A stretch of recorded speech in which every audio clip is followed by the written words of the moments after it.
Hello, everyone. My name is Roxanne. I am the social media manager for Superstition Review.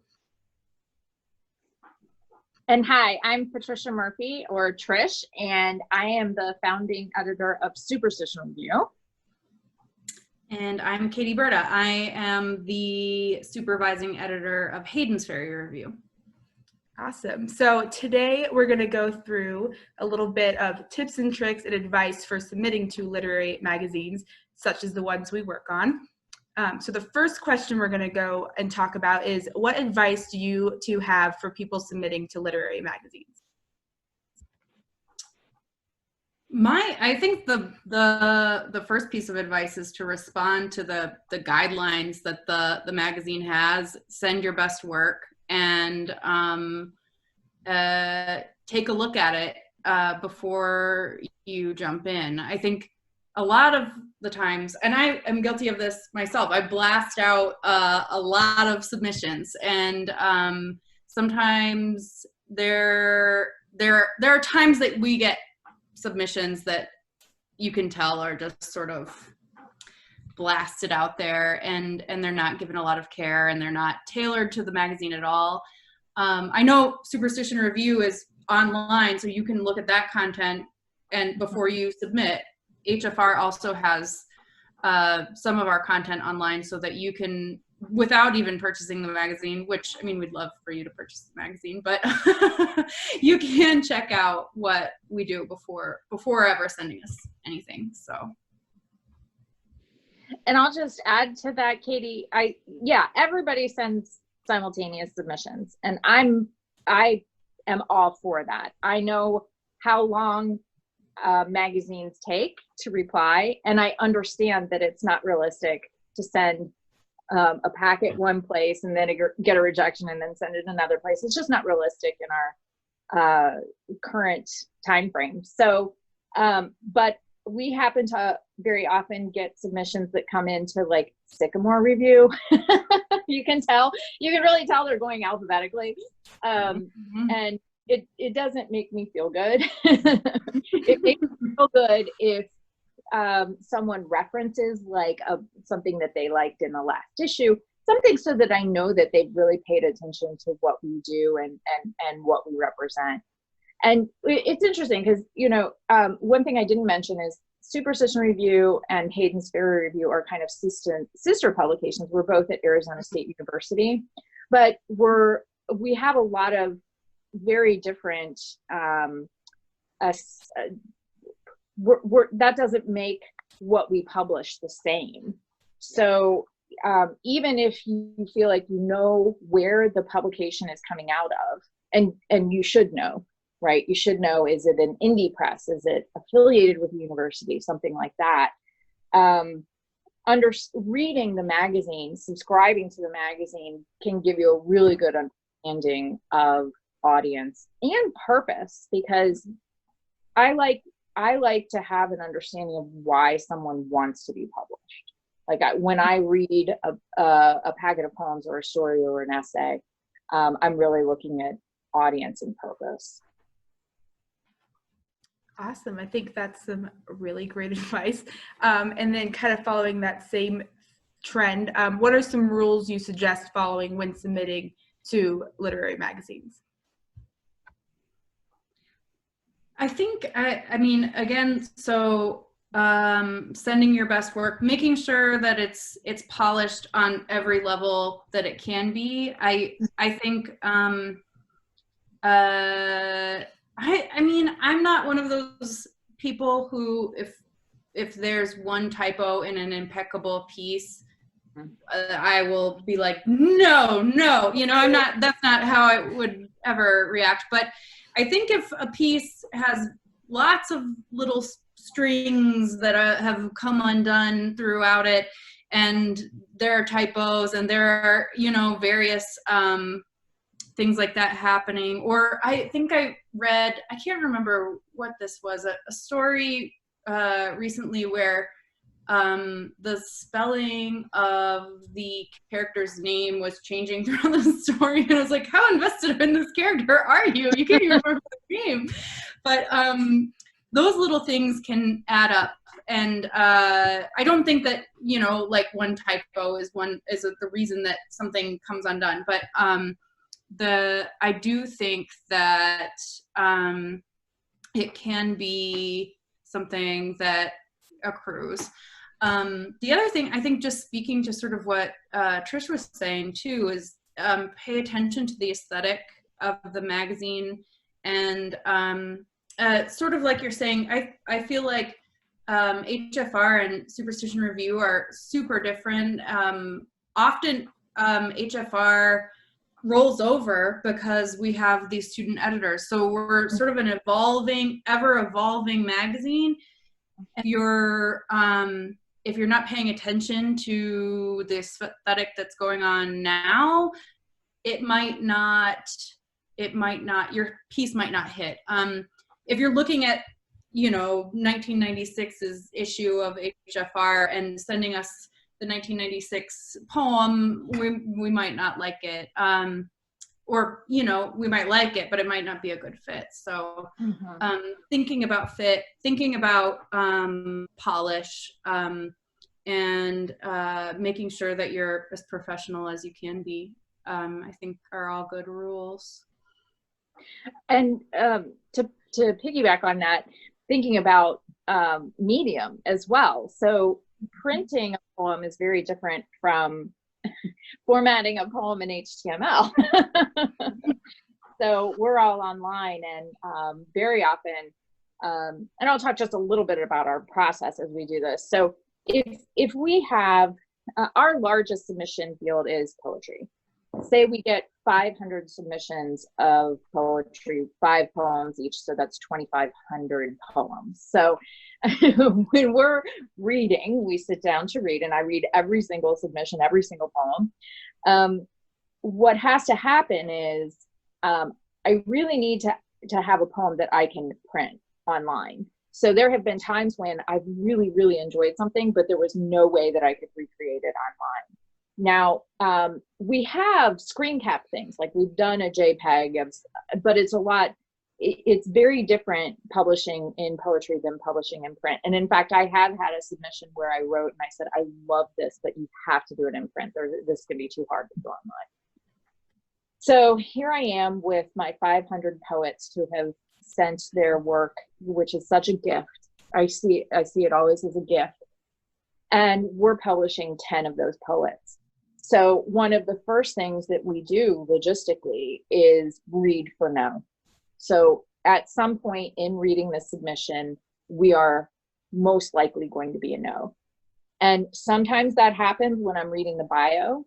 If the bio in any way shows a little bit of disrespect for what we do, or a misunderstanding of what we do, that's immediately a no. That's a really easy no to mark. Then we get into the poem, and I really like to read poems as a suite.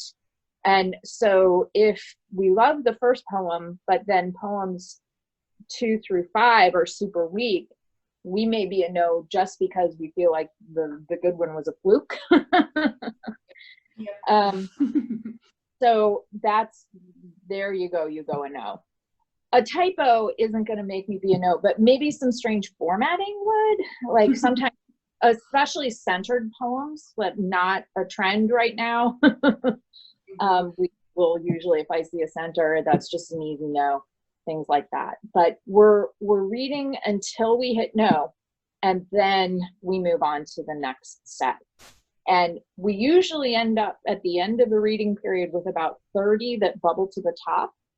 And very often we'll do an optometrist view where we say, do you like A better than B? A better than B. And that's really how the selections bubble up.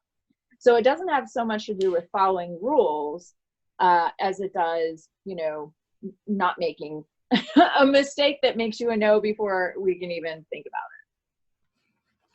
Well, and sometimes there are things that you can't control for as the submitter, right? Like when you're doing that A or B, right? The two that you're comparing are usually the 2 poems that are both about like being in the desert and having a hike, right? And you're like, well, they're kind of the same. And so, like, what do I, do, or I remember there was a phase at a magazine where I worked previously, where the editor-in-chief was, just because of her life right then, was accepting a lot of poems that were about aging fathers. And you can't know that. You can't know that going in. So there are some curatorial things that are happening behind the scenes that are sort of mysterious, and at least from the perspective of the person submitting, and that you can't control for. There's no rule for, like, don't submit to the woman who's like publishing aging father poems. Like, no, you can't do it. If you don't have the poem, you don't have the poem. So yeah. Cool. I think that is really helpful. And this next one is kind of in the same vein. But when you guys are reading through submissions, what are some things that you kind of always look for no matter what?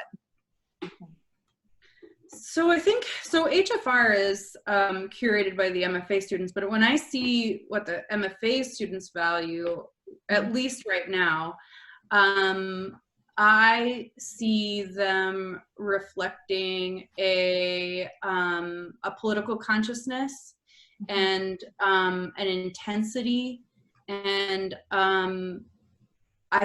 they really value experimentation as well. There were some poems in our last issue by a poet named Anharadha Bhowmick, and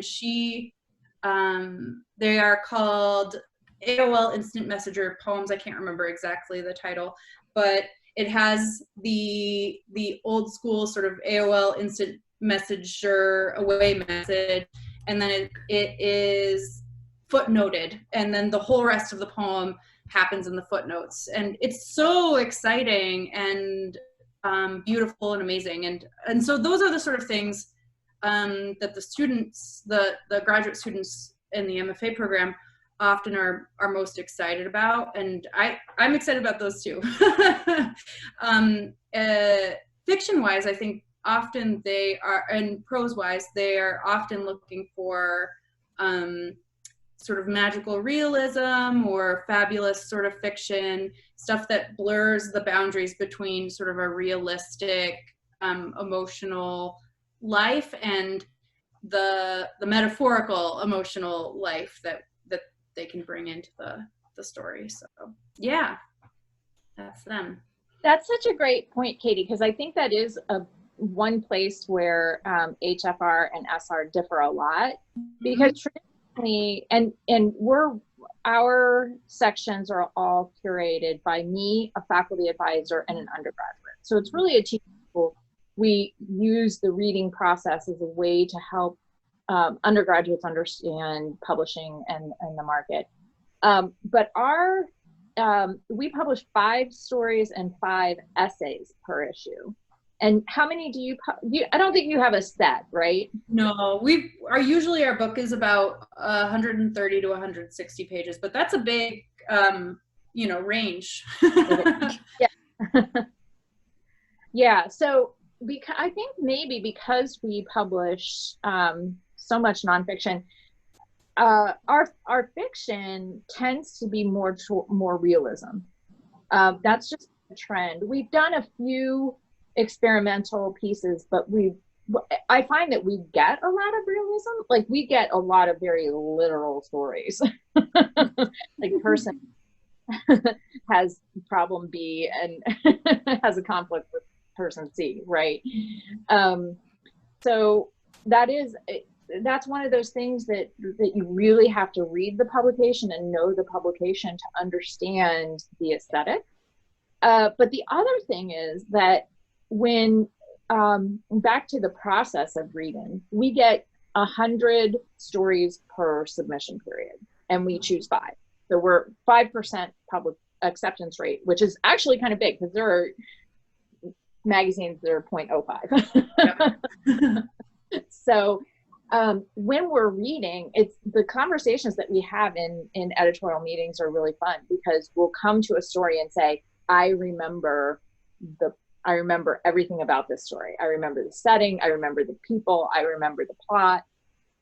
And you can't say that about every story. Some of them fall into a category of just being not energetic enough. And we find that the material that is incredibly energetic tends to be published. And in the meetings, I talk about 3 C's, which is content, composition, and craft.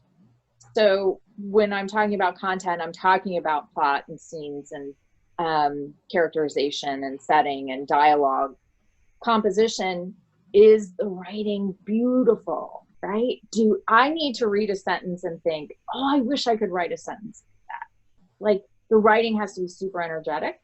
And then in terms of craft, that's the artistry. I want to see that you're a true storyteller. So we're really, when all of us vote, we're really voting on those things. Awesome. Cool. So then the last thing we have is both HFR and SR are going to be themed this semester, I guess.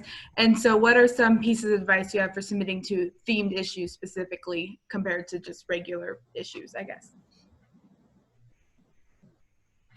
Yeah, I think, so our theme this fall for the coming issue is haunted. So again, that reflects, those tastes, right, of pushing the boundaries of traditional prose. And I think the way to get through on a theme like that, and I think your theme, actually, SR's theme is a lot different, and so this will be, maybe not relate to the ways that people could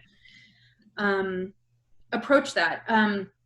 But I think one of the ways to get into a themed issue like that is to do something a little sideways that makes you rethink that word haunted, right? Or what it means to be haunted. I think when we do these themes, especially when they have some sort of element of magic or whatever, we do get a lot of genre submissions, and those most of the time don't make it through. And that's largely because they're dead on to the theme, right? It's a ghost story. This is a haunted issue. We're doing it just straight down the middle.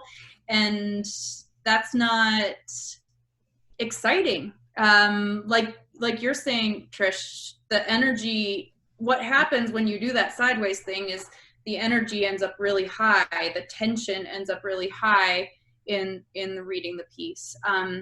So I think we're looking for interesting rethinkings of the word haunted, of the idea of haunting, of ghosts, of all of those sort of nuances of that word. So yeah. And as you know, Roxanne, our theme is social justice. And again, we're probably a little bit more literal. We literally want to read pieces and see artwork that erodes the structures that have created disparity of wealth in our country, that have created divisions between groups. We got hot. This is what happened, right, Roxanne? This has been some kind of year, and we've been having meetings, and we just got hot. We can't believe what's happening in our country, and we want to hear people's interpretations of what's going on, how we can address social inequality, and how we can make this nation a better place, how we can bring back humanity to our conversations, and how we can fight to give power to the people who have systematically and institutionally been been denied. So a much more literal theme. Yeah, no, I think those are two really great examples of types of themes and how to approach them. So yeah, those were all the questions I had, but I feel like that was hopefully really helpful for everyone watching. Is there anything you guys would like to add that we maybe didn't touch on or talk about at all? I don't think so. I would say is, someone asked me once, do my chances go down as the submission period goes on? And it's not, because we have limited spots. We do 5 artists, 10 poets, 5 essay, and 5 stories. Those spots can fill up because we accept as we go. And so I would say get your submissions in earlier rather than later. And plus we always get a big dump on the last day of the month. Yeah, the last day is always like, deadline time. Yeah. Oh, well, I think that's something that's great because I wouldn't have even thought of that. So awesome. Well, thank you guys so much for talking with me. And for anyone watching, if you have more questions, you can always leave a comment and we will check and get back to you.